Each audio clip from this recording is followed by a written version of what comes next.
To find the limits for triple integrals is similar to finding the limits for double integrals, but you need one extra step, and that's the step of projecting the surface onto one of the coordinate planes.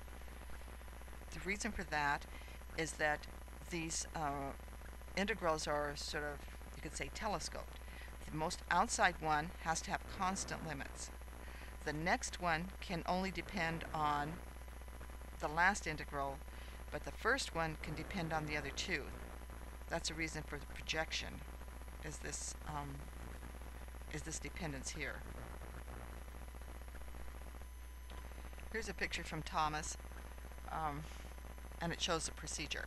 So as before, you pick one integral or one coordinate that will have constant limits. In this case, x was picked. It's going to go from minus 2 to 2.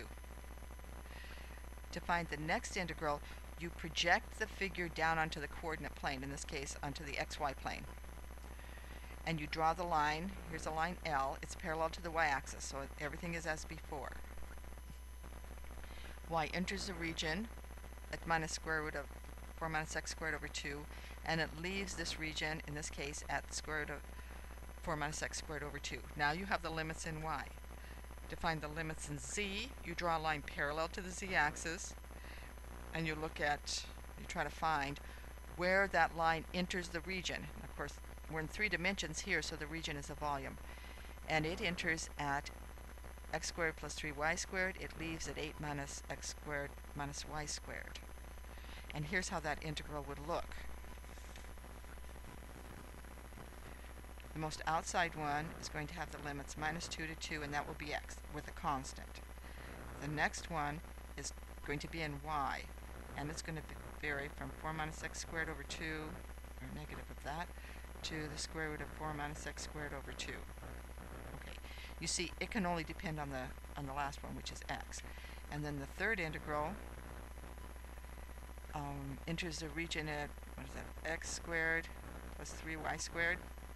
Okay, and it leaves at 8 minus x squared minus y squared. And you would do it in this order. You do the z first. Notice the z depends on both x and y. That works out. Then you do the y, and that will get rid of your y variable. That will be evaluated. And then the last integral you do is x. And here is just one more example. In this case, again, x was picked to have constant limits, since here's x, and it's varying from 0 to 1. And you can see the limits here, and that x is the last integral. Now in this case, it was decided that z would be the next integral. So this figure is projected into the xz plane, and here's a line parallel to the z-axis called L. It enters the region when z is 0, okay, and it leaves it along the line. Get the pen here. It's leaving it along the line x plus y equals 1, so x plus z equals 1, so you can solve that for z equals 1 minus x. And you can see that is the upper limit. And now, here's another line parallel to the y-axis, which will be the most inner integral that's done in this group of 3. And where does it enter the region? It enters the region at x plus z. That's your lower limit. It leaves at y equals 1, and that's the upper limit. So the most inside one is y. It depends on x and z.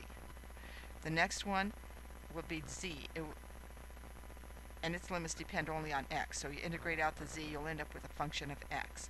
And then the outside limit depends on x, and its limits are constant.